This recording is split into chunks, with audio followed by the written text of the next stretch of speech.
Baik, mohon izin, ya tentu saja yang kami hormati senior kami ya, Ibu Kadifpas DKI Jakarta yang mewakili Bapak Kak Kanwil, Ibu Marcelina Budiningsih, ini sekaligus guru saya ini. Pagi Ibu, saya dulu dibaiat sama beliau ini. Dan demikian juga teman-teman pemasyarakatan seluruh Indonesia yang sudah berkenan hadir pada kesempatan hari ini.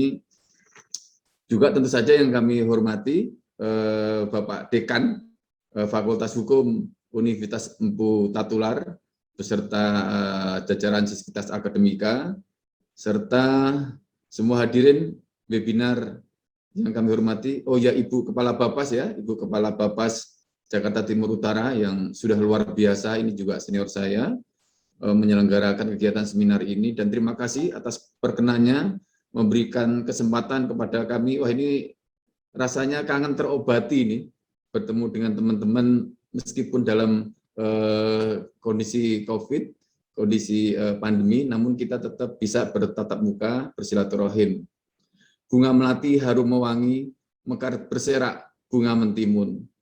Kalau dunia dilanda pandemi corona, kesana kesini wajib pakai masker, jaga jarak, cuci tangan, dan pakai sabun. Gitu Pak Marlan ya. Kalau Pak Marlan ini anak murid saya ini. Pernah waktu di akademi. Baik, mohon izin, saya akan coba share screen. Ini mudah-mudahan bisa 10 menit Pak ya. 10 menit kali ya. Tadi sudah secara panjang lebar Pak Marlan menyampaikan, jadi mungkin sedikit saja bahwa saat ini memang kita harus kekinian.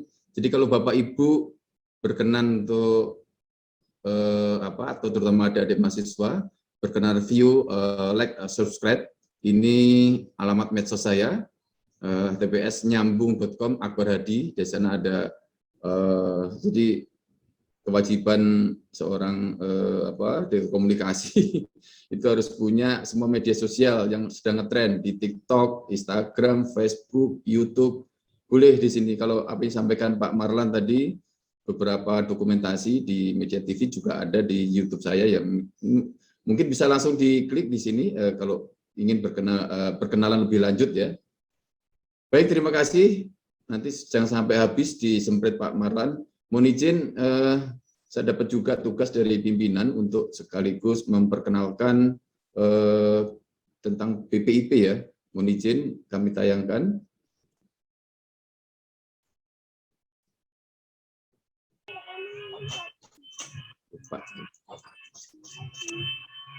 Apakah suaranya terdengar? Tidak terdengar ya? Terdengar Pak, terdengar. Oh ya, terdengar. Badan Pembinaan Ideologi Pancasila atau BPIP adalah lembaga ideologi di Indonesia yang berada di bawah dan bertanggung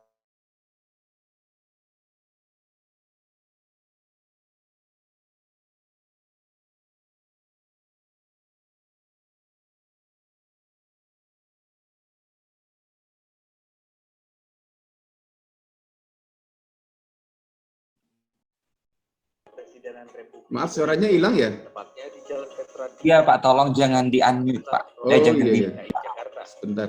Dalam struktur organisasinya, BPIP memiliki Dewan Pengarah yang merupakan tokoh-tokoh nasional, seperti Ketua Dewan Pengarah. Terdengar Bapak. Dr. Hajah Megawati Soekarno Putri, Wakil Ketua Dewan Pengarah Jenderal TNI Purnawirawan Tri Sutrisno, Sekretaris Dewan Pengarah. Maaf, saya ulang.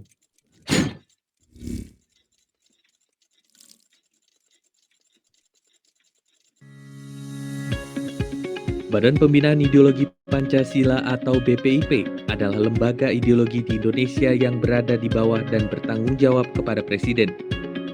Selain itu, BPIP juga bertugas membantu Presiden dalam merumuskan arah kebijakan, pembinaan ideologi Pancasila, melaksanakan koordinasi, sinkronisasi, dan pengendalian pembinaan ideologi Pancasila secara menyeluruh dan berkelanjutan.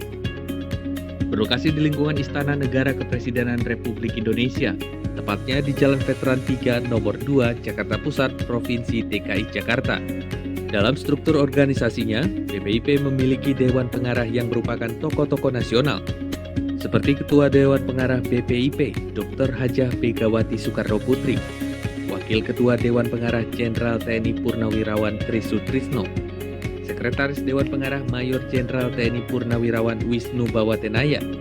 Anggota Dewan Pengarah dijabat oleh Profesor Dr. Ahmad Safi Ma'arif, Profesor Dr. Kiai Haji Said Akil Siroj, Sudamek Agung Waspodo Senjoto, Pendeta Dr. Andreas Anangguru Yewangge, dan Rikat Bangun. Para tokoh tersebut mempunyai tugas dan fungsi untuk memberikan arahan kepada pelaksana tentang arah kebijakan pembinaan ideologi Pancasila. Selain Dewan Pengarah, jabatan Kepala BPIP dijabat oleh Profesor Dr. Kiai Haji Yudian Wahyudi dan Wakil Kepala Profesor Dr. Haryono. BPIP juga memiliki struktur organisasi yang terdiri Sekretaris Utama, Deputi Bidang Hubungan Antar Lembaga Sosialisasi Komunikasi dan Jaringan, Deputi Bidang Hukum Advokasi dan Pengawasan Regulasi, Deputi Bidang Pengkajian dan Materi, Deputi Bidang Pendidikan dan Pelatihan, serta Deputi Bidang Pengendalian dan Evaluasi. BPIP akan selalu berusaha untuk mengaktualisasi nilai-nilai Pancasila dalam kehidupan berbangsa dan bernegara, karena Pancasila merupakan ideologi bangsa yang harus terus kita jaga dan maknai. Salam. Baik, kami lanjutkan itu tadi. Pancasila. Jadi perkenalan kami lembaga. Jadi dari maaf ini dulu nampaknya karena ada filmnya di dalam, jadi agak sulit ini. Mohon maaf.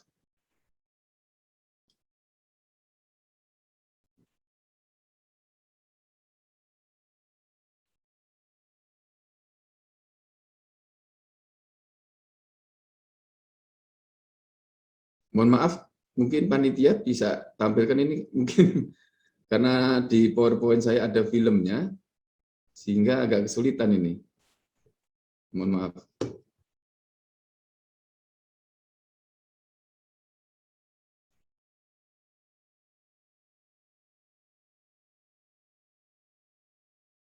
Mohon izin panitia. Pak Fajar mungkin bisa dibantu.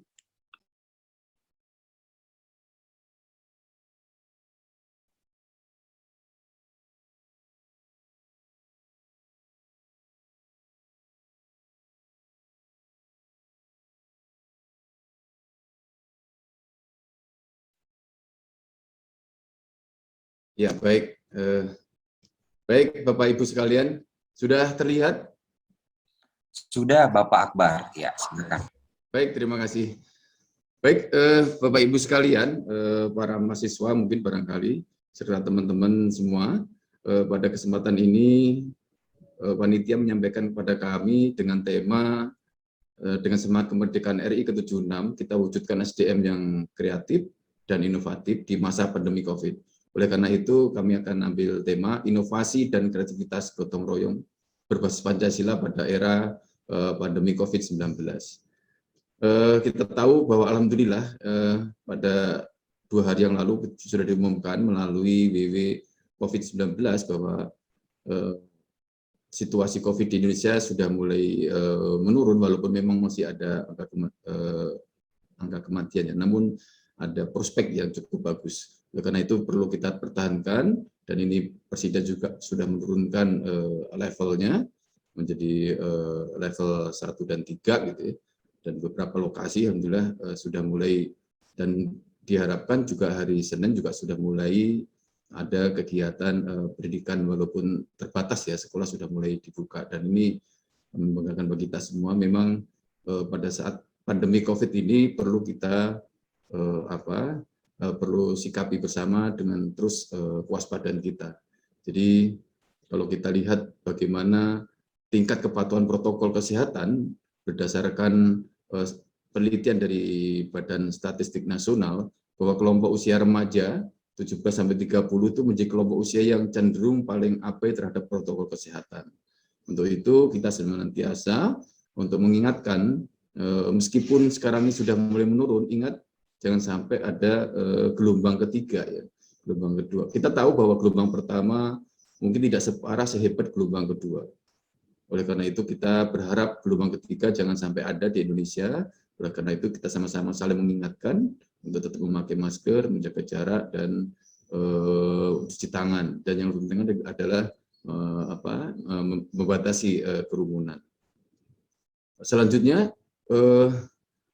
tingkat kecemasan masyarakat. Kalau berdasarkan Badan Statistik Nasional juga terlihat kelompok masyarakat yang berusia muda itu paling banyak merasa mudah marah dan cenderung lebih merasa takut kelebihan. Nah, ini juga saya rasa teman-teman yang kemarin merasakan isoman mengalami seperti ini ya, kecenderungan untuk merasa jenuh, dan ini terbukti dari hasil penelitian. Nah, dari hasil-hasil inilah kita nanti seperti apa kira-kira bagaimana menyikapi kondisi pandemi COVID ini. Nah, kemudian juga perasaan kelompok usia muda. Jadi kelompok usia muda itu sangat jenuh itu 27%. Namun yang paling jenuh, itu lebih besar 34%. Jadi kelompok masyarakat berusia muda mayoritas merasa jenuh ya, dan sangat jenuh 27%. Ketika harus berdiam diri di rumah pada masa kondisi pandemi COVID seperti ini. Dan kita berdoa semua agar pandemi COVID akan segera berlalu. Dan demikian juga hasil survei terhadap pelajar dan mahasiswa dari seluruh Indonesia tahun 2020 bahwa kondisi pendidikan pada masa pandemi tentu saja cukup memprihatinkan. Nah, kita juga patut bergembira, kemarin Bapak Menteri Mendikbud sudah menyampaikan kepada DPR ya, secepatnya akan dilaksanakan kembali pembelajaran secara offline ya, karena kebijakan Kemdikbud di masa pandemi ini kan luar biasa melalui daring, melalui virtual. Dan ini berdampak juga jangan sampai ada lost generation terkait dengan lost literasi kepada para generasi muda. Oleh karena itulah pesan dari Pak Jokowi, gotong royong pada masa pandemi itu perlu. Jadi hanya dengan gotong royong kita bisa keluar dari kesulitan pandemi COVID-19. Jadi semua ini bukan hal yang mudah untuk kita semua. Tetapi kita juga harus mampu melewati kesulitan ini secara bersama. Kita justru akan menjadi bangsa yang semakin kuat dan siap menyongsong masa depan yang lebih sejahtera. Lalu pertanyaannya adalah, kenapa harus dengan gotong royong? Lalu seperti apa sih sebetulnya gotong royong itu? Kalau kita lihat literasi, beberapa literasi seperti gotong royong inilah jiwa atau jadi diri bangsa kita. Kalau kita lihat dari sumber-sumber nilai Pancasila itu juga berakar dan berujung kepada gotong royong.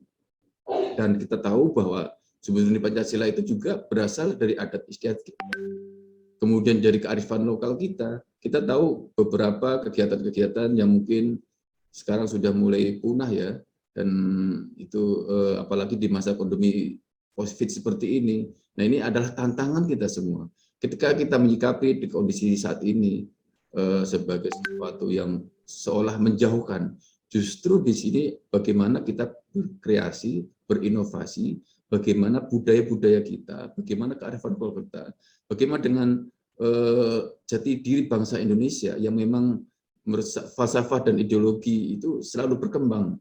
Jadi Pancasila itu selain sebagai meja statis, juga sebagai lestar dinamis. Jadi meja statis itu maksudnya adalah bahwa bangsa Indonesia itu sudah mutlak ya, memang penuh dengan keberagaman, penuh dengan kemajemukan.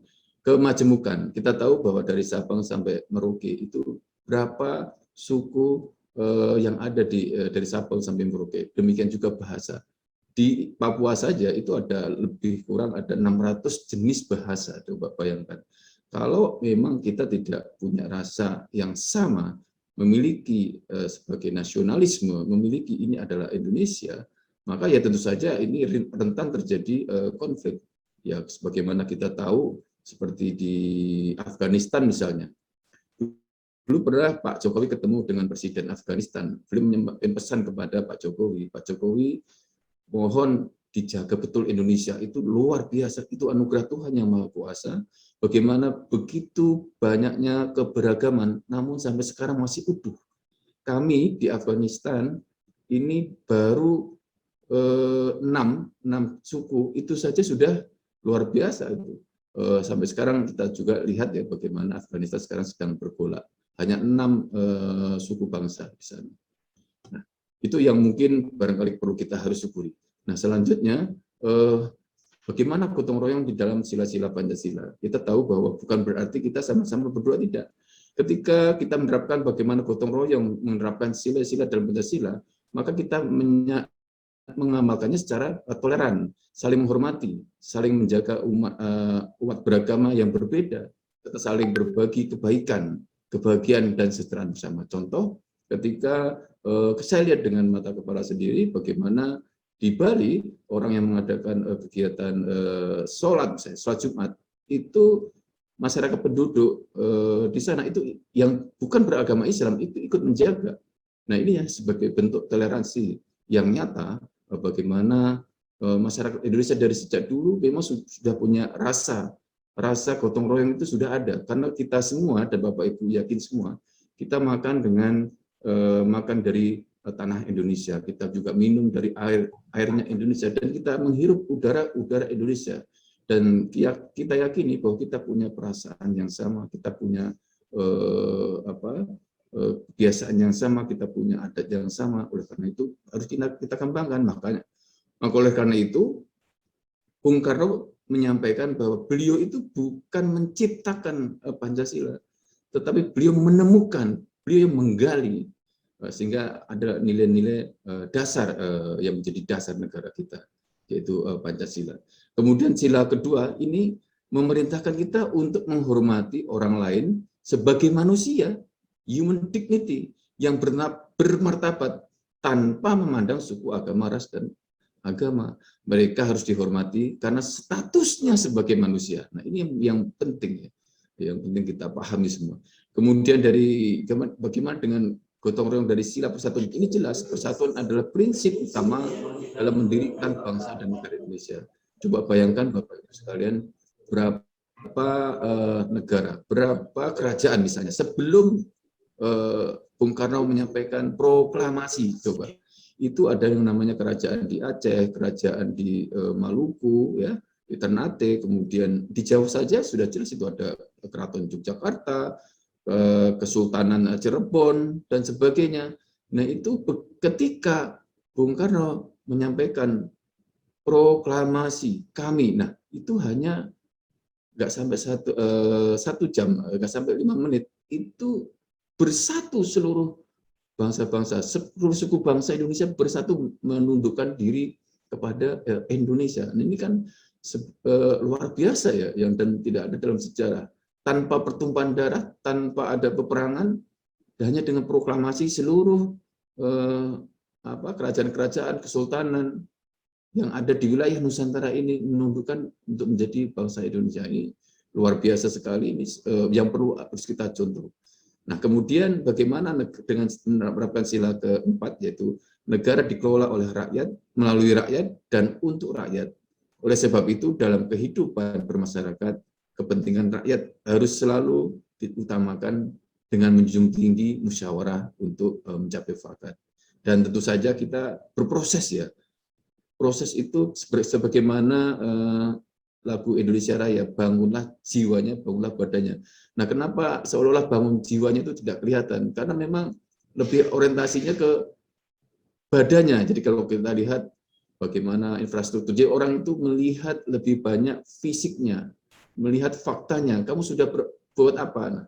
Nah ini Bapak Ibu sekalian yang perlu kita sikapi, bahwa selama kurang lebih 23 tahun, lembaga yang mengurusi tentang Pancasila ini sempat tidak hadir.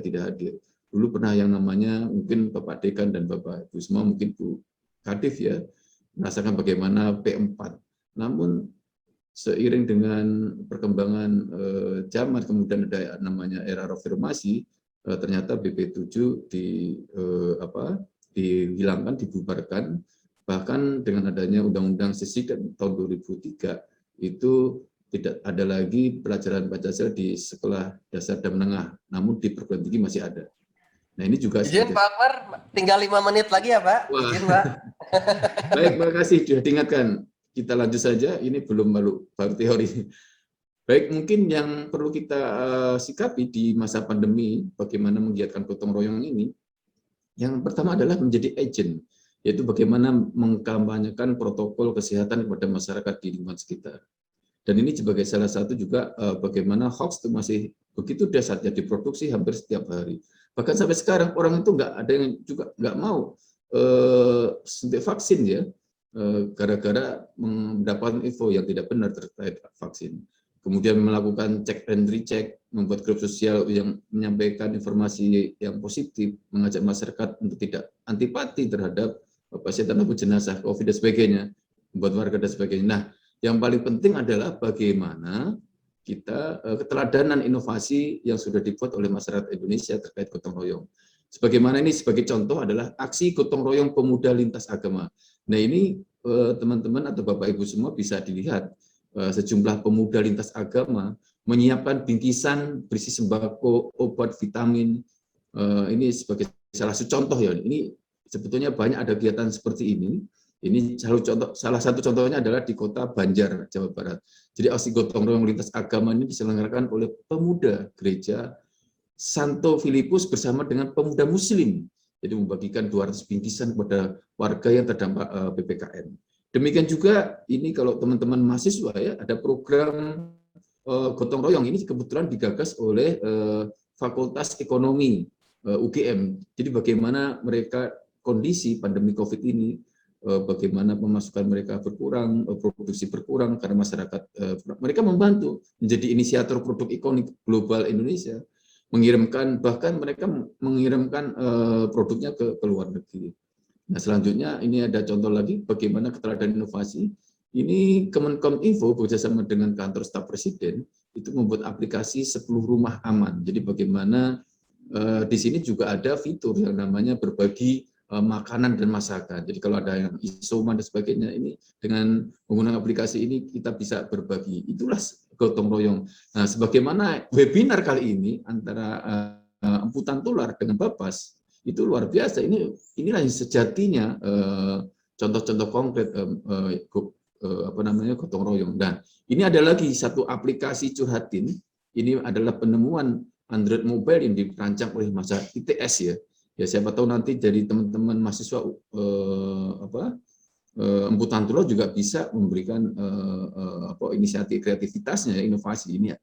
Kami kebetulan di BPIP mendorong saja ini bagaimana mereka juga menggunakan metode IT ini bisa dengan Curhatin ini bisa menerima, dan ini dapat penghargaan ya sebagai 17 kreatif ya, terkreatif ya. Ini jadi buru-buru nih Pak. Nah ini yang slide terakhir, mudah-mudahan kami juga bekerjasama dengan beberapa elemen masyarakat, yaitu membentuk namanya yang kampung tematik. Jadi kampung tematik ini Bapak Ibu bisa saksikan di beberapa video ataupun di pemberitaan bahwa kampung tematik itu kampung inovasi ya, bersama masyarakat dan Pemda itu mengatasi berbagai persoalan dalam pemenuhan kebutuhan dasar, terutama di masa pandemi COVID seperti ini. Dan mereka membuat semacam bagaimana lokasi-lokasi yang semula sampah, tempat sampah atau kumuh itu dirubah karena mereka memang banyak berkegiatan di lingkungan rumah ya.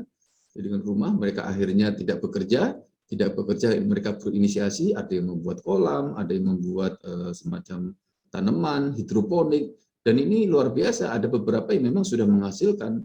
Dan bahkan dengan adanya kampung tematik ini, beberapa